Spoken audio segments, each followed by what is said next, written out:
Hello, my name is Rachel Johnson, and I'm here to share an experience that changed everything I thought I knew about life, death, and eternity. What I'm about to tell you isn't just a story, it's my reality. It's something that left me forever transformed, and I believe it has the power to change how you see this life and the next. It was a calm, peaceful Sunday morning in March of 2024. I was on my way to one of the happiest occasions in my family, my granddaughter Lily's baptism. I remember feeling a sense of overwhelming joy and gratitude that morning. I had picked out my favorite dress, and the drive through the quiet streets felt like a perfect moment. As I drove, I turned on the radio to one of my favorite gospel stations. The hymns filled my car, and my heart felt full. I remember humming along and smiling, thinking about how special that day was going to be. It was one of those moments where everything seemed right in the world. But then, in the blink of an eye, everything changed. I was on the main road just a few miles away from the church when it happened. Out of nowhere, I saw a delivery truck swerving into my lane. I didn't have time to think, to brake, or even to scream. All I remember was the sound, the terrible sound of the impact. It was as if the world around me crumbled into chaos. And then, nothing. Silence. The last thing I recall was the sight of the truck bearing down on me, the screech of tires, and the feeling of complete helplessness. Little did I know, my journey wasn't ending, it was just beginning. What happened next is something I'll never forget. It's almost impossible to put into words, but I'll do my best to share it with you. One moment, I was in my car, surrounded by chaos and the sound of that horrific collision. The next, I was somewhere else. I wasn't in my body anymore, but I was still me. I felt myself floating, not in the physical sense, but in a way that felt natural and free. At first, I didn't look back at the car or my body. It's not that I wasn't curious. I was simply overwhelmed by this new reality. What struck me most was the feeling of peace. There was no pain, no fear, no confusion. All the weight of the world had been lifted. I felt more alive, more aware than I ever had during my time on Earth. Then, I became aware of something, someone, with me. I was surrounded by a presence. It wasn't just light, though there was light, brighter and more brilliant than anything I had ever seen. It wasn't blinding, it was warm and comforting, but it was more than that. It was love, pure, overwhelming love. It wrapped around me, through me, and filled me with a sense of understanding I had never known. That's when I saw him, Jesus Christ. Even as I try to explain it now, words don't feel like enough. He wasn't like any image I had ever seen in paintings or pictures, yet I knew without a doubt it was him. His presence was unmistakable. His eyes, they held the depth of eternity. Looking into them was like seeing everything, truth, love, forgiveness, and hope, all at once. And then he spoke, not in a loud, booming voice, but in a way that resonated through every part of me. "Rachel," he said, just my name. And in that one word, I understood who I truly was. All my doubts, my fears, my insecurities, they all melted away. In his presence, I felt completely known, completely loved, and completely safe. As I stood in the presence of Jesus, he began to show me something that I could barely comprehend. It was awe-inspiring, overwhelming, and yes, in a way, terrifying. Not in fear, but in sheer holy reverence. He revealed to me the nature of the resurrection bodies that await believers, and what I saw shook me to my core. Jesus lifted his hand, and before me I saw what looked like an ordinary human body, a body just like yours or mine. But then, something extraordinary happened. This body began to transform. It was as though light and life themselves started flowing through it, reshaping it into something beyond earthly comprehension. It didn't just glow, it radiated purity and brilliance, far surpassing anything I had ever seen. The body was still recognizable, still human, but it was different in every way that mattered. It was perfect. Jesus explained what I was witnessing. He showed me the attributes of these glorified bodies, and I felt both joy and awe as he described them. These bodies would never age, never decay, and never experience pain or fatigue. They were eternal, designed to last forever in the presence of God. Jesus told me, "Your earthly bodies are temporary homes, but these are what I have prepared for those who love me." The resurrection bodies were unlike anything I could have imagined. They had abilities that went far beyond the limitations of our earthly forms. These bodies could move effortlessly through solid objects as though they were walking through air. They could traverse vast distances instantly, not through physical effort or technology, but by sheer will, perfectly aligned with God's purpose. These bodies could see and experience things on multiple levels, things that were microscopic and cosmic at the same time. It was as if they could comprehend the entirety of creation in a single moment. Each body retained its own unique identity, its own personality, yet there was a profound sense of unity among them. It was like watching countless stars in the sky, each shining with its own brilliance, but forming a single, breathtaking constellation. What struck me most was how these resurrection bodies were designed to interact with God's glory. Jesus explained that in our current earthly forms, we can only experience glimpses of His glory. Even Moses, one of the greatest prophets, could only see God's back, for to see His face would have been too much. But in these new bodies, we would be able to stand fully in God's presence. We would be able to see Him, to know Him, and to experience His glory in ways our current minds can't fathom. Jesus said, "Your earthly bodies are like fragile paper cups. They can only hold so much. But these," He gestured to the glorified form before me, "these are like vessels that can hold an ocean of my glory." The thought of it took my breath away, though I had no lungs to breathe with. To think that we could experience God fully without limitation was more than I could handle in that moment. Jesus told me, "This is what awaits those who believe in me. This is the future I have promised. It is far greater, far more beautiful than anything you can imagine." As He spoke, I felt an overwhelming sense of gratitude. I realized that this promise wasn't just a distant hope. It was a certainty, a reality that every believer could look forward to. As Jesus stood before me, radiating love and wisdom, He explained something that left me in awe. These glorified resurrection bodies weren't just better versions of what we have now. They were something entirely new. He told me they were designed with one ultimate purpose: to glorify God in ways that our earthly forms could never achieve. What I saw and felt was beyond anything I had ever experienced. Jesus showed me how these bodies could worship, not the way we think of worship now, with words or songs or physical gestures. No, this was something far greater. Worship in these bodies was an expression of their entire being. Every part of them reverberated with praise, like a symphony that wasn't just heard, but felt throughout the fabric of creation. It wasn't just sound or movement. It was everything.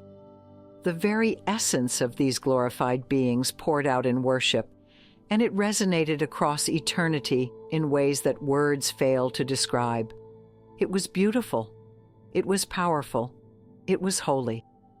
Then, He showed me how these bodies could also participate in creation. This wasn't like anything we can imagine on earth. In these new forms, believers would be able to partake in aspects of God's creativity. Jesus said, "Just as I created, so will you," reflecting my glory. I saw how these bodies would engage with creation, not merely as spectators, but as participants, experiencing unimaginable joy and purpose in every action. This wasn't just existing, it was living fully, in perfect harmony with God's divine plan. Jesus didn't stop there. He gave me a glimpse of what He called the new heavens and the new earth, a promise found in Scripture that I never fully understood until that moment. What I saw took my breath away. The new creation wasn't just a place, it was alive. Every part of it radiated God's glory, from the smallest blade of grass to the vast expanse of the skies. It was perfect, untouched by decay or sin. The light that filled this place wasn't like the light of the sun. It was the light of God Himself, illuminating everything with brilliance and warmth. And these resurrection bodies, they were seamlessly integrated into this new creation. It was as though they were made for each other, perfectly attuned and in harmony. These glorified forms could fully appreciate and interact with every aspect of the new heavens and earth. I saw how they could move through this renewed world, experiencing its beauty in ways that went far beyond human senses. Jesus showed me how every part of the new creation reflected His glory. The rivers, the mountains, the fields, they weren't just beautiful. They were expressions of His love and power. And these bodies, these glorified forms, were perfectly designed to dwell in this place, to experience its wonders, and to worship the Creator who made it all. As I stood there, taking it all in, I realized something profound. This wasn't just a future promise. It was a reality that Jesus was preparing for all who believe in Him. He told me, "Rachel, this is what awaits those who love me. Live your life now with this hope in your heart." Even now, as I try to describe what I saw, I know my words fall short. But I hope that this testimony gives you a glimpse of the incredible future that God has promised. A future where we will live fully, love deeply, and worship perfectly in His presence. As Jesus continued to show me these extraordinary truths, He revealed something that brought me to tears, if such a thing were possible in this state. He spoke to me about the pain we endure in our earthly lives. Every hardship, every moment of suffering, every tear shed, they were not meaningless. He told me, "Rachel, none of it is wasted. Every moment of pain will be redeemed and transformed." What He showed me next was beyond anything I could have imagined. I saw my life, but not as I had seen it before. Every struggle, every heartbreak, every dark moment I thought I couldn't endure, it was all there, but it was different. These moments were now shining, like jewels in a crown. They were part of God's perfect plan, woven into a story far greater than I could have understood at the time. Jesus explained, "The sufferings of this present time are not worth comparing to the glory that will be revealed." And I understood. I saw how the pain we carry on earth is not the end of the story.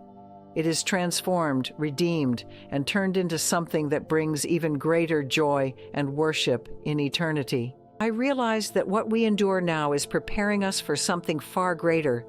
The weight of glory that awaits us is so magnificent that one day we will look back and see our struggles in a new light, not as burdens, but as stepping stones that brought us closer to Him. Then Jesus revealed another incredible truth, one that filled me with hope and wonder. He showed me what relationships will be like in eternity, and it was unlike anything I had ever experienced. In these glorified bodies, love and communion will reach a depth we cannot begin to comprehend here on earth. The relationships we will share in eternity will be so profound, so perfect that even the closest earthly bonds will seem like mere shadows in comparison. I saw how believers, perfectly unified in Christ, would experience a level of love and connection that magnifies God's glory. It wasn't just about being together, it was about being part of something greater. Every relationship would reflect God's love in a unique way, enhancing the joy of all who share in it. And yet, even with this unparalleled depth of connection, individuality would not be lost. Each person would retain their uniqueness, their personality, their story. But those differences wouldn't divide us. They would enrich us, like instruments in a grand symphony, each playing its part to create a masterpiece of praise to God. I realized that these relationships wouldn't take away from our connection with God, they would enhance it. Each relationship would point back to Him, bringing Him glory and filling us with unimaginable joy. As I stood in this heavenly place, surrounded by the love and presence of Jesus, I felt the weight of these truths. Our earthly lives, with all their struggles and relationships, are only a foretaste of what is to come. The pain we endure now will one day be transformed into joy. The love we experience now is only a glimpse of the perfect love that awaits us in eternity. Jesus looked at me with eyes that held the depth of eternity and said, "Rachel, remember this. Let this truth sustain you when life feels heavy. What you see now is only a glimpse of what I have prepared." Just when I thought my heart couldn't take in anymore, Jesus shared with me one final profound truth, one that has stayed with me every single day since that moment. He looked at me with a love so intense that it felt like it could move mountains. And he said, "Rachel, these bodies I have shown you are not just for eternity. They are meant to transform how you live now."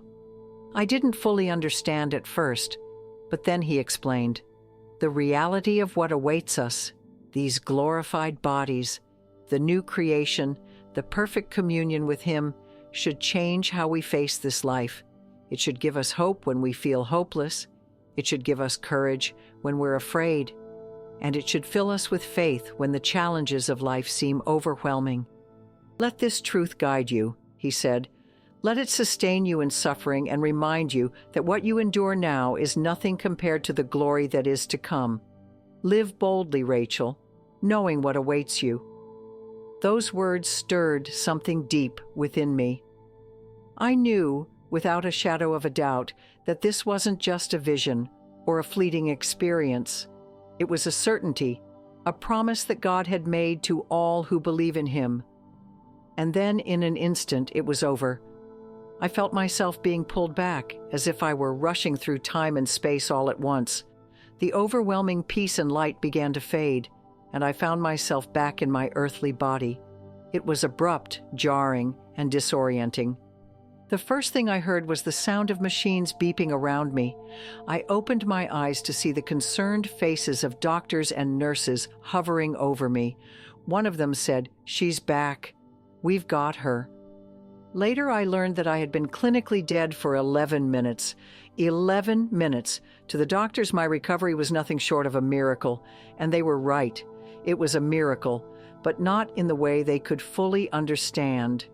As I lay there, I couldn't help but weep, not because I was sad, but because I had been given something so precious, so life-changing.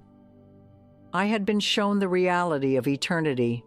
I had stood in the presence of Jesus. I had seen the glorified bodies and the new creation, and I knew that my life would never be the same. Since that day, I have carried an overwhelming sense of purpose. I know I was brought back for a reason, to share this testimony with you and to remind everyone who hears it of the incredible hope we have in Christ. The pain and struggles of this life are real, but they are temporary. What awaits us is far greater than anything we can imagine. These glorified bodies, this new creation, this eternal communion with God, it's not just a dream or a wish. It's a promise. It's real. I want you to know that this promise is for you too.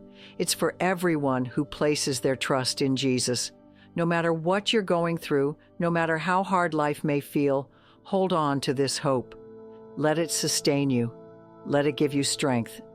If this testimony has touched your heart, I encourage you to take a moment and reflect on your own journey. Are you living with the hope of eternity? Do you know the love and peace that comes from trusting in Jesus? If not, it's never too late. Reach out to Him. He's waiting for you, just as He was for me. If this story has encouraged you, please share it. Someone you know might need to hear this message of hope today.